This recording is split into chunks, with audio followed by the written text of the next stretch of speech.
E aí pessoal, como é que vocês estão? Tudo certo por aí? Eu sou o Nicolas e sejam muito bem-vindos a mais um vídeo. E olha só, logo agora no começo eu já quero te questionar uma coisa. O que na tua opinião torna um herói incrível?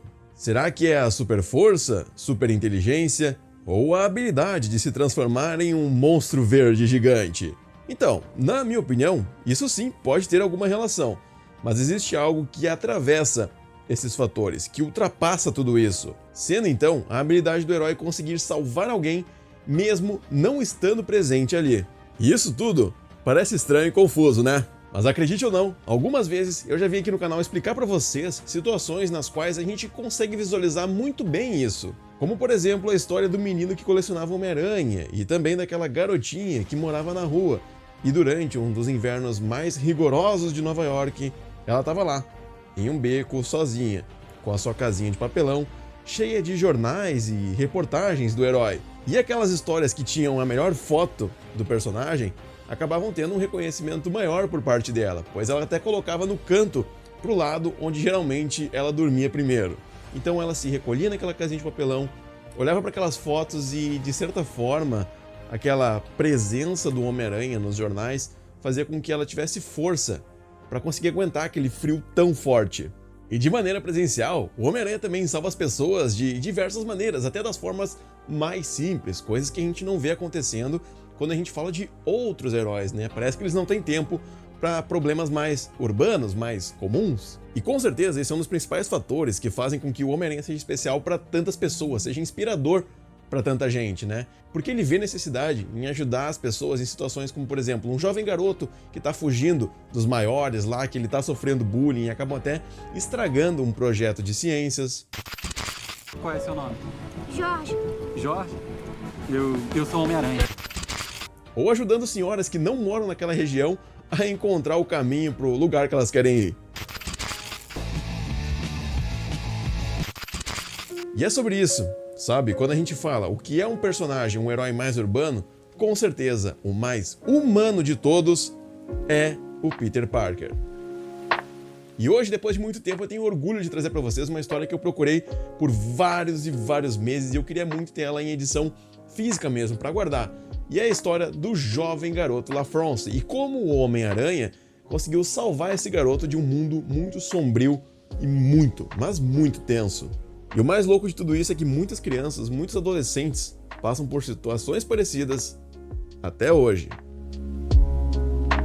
A história então se chama Heróis Não Choram e foi publicada no mês de novembro, lá de 2001. Tudo começa mostrando o jovem garoto LaFrance chegando em casa depois de um ótimo dia na escola.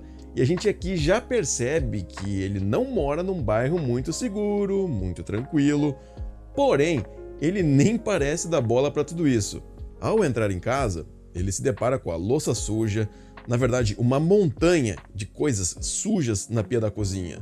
A casa tá uma bagunça e a mãe do garoto praticamente apagada no sofá, rodeada por várias latas de cerveja, gin, cigarros e, possivelmente, ela acabou utilizando outras substâncias químicas aí. LaFrance então pergunta se ele pode ir no aniversário de uma colega e diz que lá vai ter pizza para todos e que ele precisava dar um jeito de levar algum presente. Mas aí a mãe dele acorda e, não prestando atenção em nada, ela apenas se surpreende que ele já chegou em casa e ela diz para ele pegar o jantar na geladeira. Mas quando ele abre a porta, tem apenas latas de cerveja. Então, ele vai caminhando triste até o quarto dele, vai até a janela e ali a imaginação dele começa a trabalhar. E de alguma forma, para que essa imaginação ganhasse ainda mais força, ele vai, se abaixa e vai ao encontro de uma cartinha de coleção muito bem guardada, com a imagem do Homem-Aranha que ficava embaixo da cama. Ele pega aquela carta com muito cuidado, fecha os olhos e então a imagem do Homem-Aranha se personifica na frente dele e o cumprimenta como se ele fosse, de certa forma, um vigilante, um ajudante do escalador de paredes. E nessa visão do garoto, o Homem-Aranha então pergunta como foi o dia dele, que sabe que ele tem grandes notícias para contar. Os dois conversam e LaFrance pergunta se pode fugir dali junto com o Homem-Aranha, ajudar ele a combater o crime. Mas ele diz que ainda ele não está pronto para isso tudo e que a mãe dele ficaria muito triste se ele sumisse. Então, o Homem-Aranha sai dali dizendo que precisa enfrentar o Rhino. No outro dia, na escola, a gente percebe os vários desenhos do LaFrance se aventurando com o Homem-Aranha, e até alguns deles a mãe dele participa. Em seguida, a cena muda para um tipo de encontro com um agente social ou algo do gênero, que acaba se mostrando um completo babaca.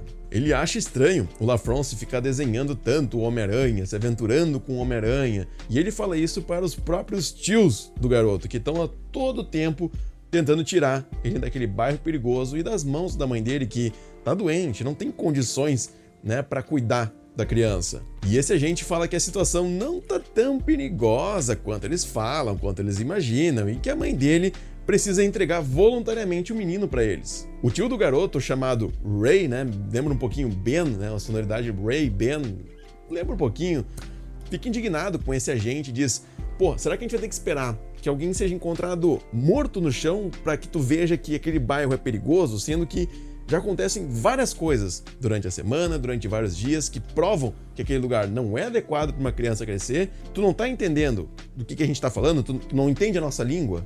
Isso realmente não acontece só em histórias de quadrinhos, cara. Então mostra mais um dia o garoto chegando em casa, mas o pior acontece. Ele vê a mãe apanhando de um dos caras de gangue que tem naquele bairro porque ela estava devendo dinheiro de drogas. LaFrance então corre pro quarto, chorando muito. E novamente ele tenta se desligar desse ambiente tão hostil que ele vive, imaginando que o Homem-Aranha está ali para conversar com ele e para ajudar. Paralela a essa situação, os tios do menino tentam e tentam conseguir a guarda dele. Mas o serviço social não está nem aí para esse caso.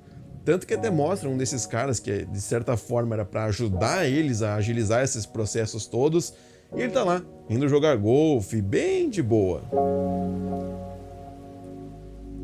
Em outro dia, na escola, enquanto a professora explica sobre os animais e fala sobre o animal abutre, instantaneamente o garoto já imagina o próprio vilão, o inimigo do Homem-Aranha, o abutre, e sonha com uma situação em que ele ajuda o herói a lutar contra o Andrew Toomes. Mais tarde naquele dia, os tios dele vão buscar ele na escola para ele espairecer, dar um passeio no parque, ver algumas outras coisas, não ir direto para casa e possivelmente já tomar mais um choque, né?